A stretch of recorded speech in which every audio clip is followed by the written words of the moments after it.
In terms of upgrades, our Lovelace does look like a big architectural advance over the RTX 30 series Ampere design.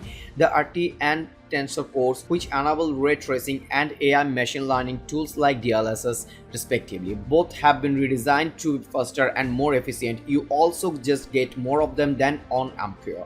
And CUDA core counts. Think of this as the basic workhorse cores for everyday game running are higher across the board. The RTX 40 series won't take advantage of PCIe 5.0 slots on next-gen motherboards, as NVIDIA say PCIe 4.0 can still provide the cards with ample bandwidth.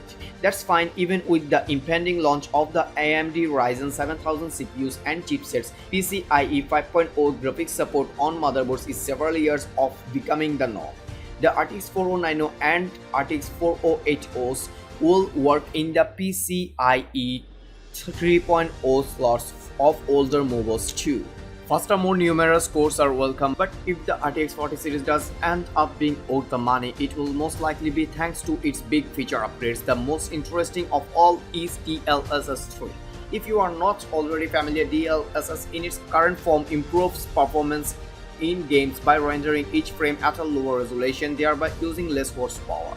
It then applies upscaling and custom anti-aliasing, both generated by NVIDIA, teaching an AI algorithm how to produce the best image to make each frame look like your monitor's native resolution. It's brilliant most of the time, and DLSS 3 goes a long step further by inserting new entirely AI generated frames between each of the real rendered frames. In theory, this should produce starkly better frames per second gains than previous DLSS versions could.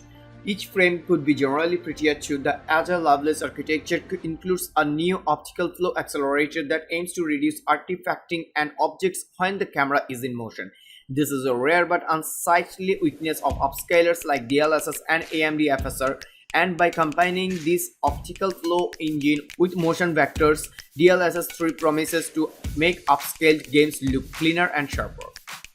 There is one drawback: that's only a fraction of games supporting. Older DLSS versions will support DLSS 3 as well. Generating new frames also increases input lag, which can be partially balanced out with NVIDIA Reflex but might hurt DLSS 3's usefulness in competitive scenario. Lastly, DLSS 3 is reliant on this new optical flow accelerator that older GeForce RTX GPUs, that is the RTX 30 series and 20 series, won't be able to use the new upscaler once it launches alongside the new cards. NVIDIA aren't ruling out eventually making DLSS 3 available to all RTX GPUs as preceding versions are, though it will take some more engineering on their end. In short, it's an RTX 40 series exclusive for the time being. Ray tracing is also getting an upgrade, specifically in how Agile Lovelace GPUs crunch the numbers on rendering ray traced graphics. I don't think I can explain this without getting a bit dorky, but bear with me. So graphics processors work best when they are performing lots of identical tasks in a row. It's faster to say draw an object with many instances of a repeating texture than if it had fewer, but more varied and unique textures, kind of like how SSDs are faster when reading data that's stored sequentially. A big part of why ray tracing slows down game performance so much is that it demands that the GPU perform potentially millions of distinct tasks. Enough that developers can't manually order them in a processor-friendly way. The RTX 40 series, however, can use a technique called shader execution reordering. This allows the GPU itself to arrange these tasks in a nice neat row, allowing itself to tackle them more efficiently. NVIDIA said this can improve overall performance with RT enabled by up to 25% over Ampere, which wouldn't completely wipe out the FPS depths in most games but would certainly make them run more smoothly. RTX 40 GPUs will also have an AV1 encoding capabilities as a standard. This won't make your games run faster, but it's good news if you are into live streaming or creating videos from games footage.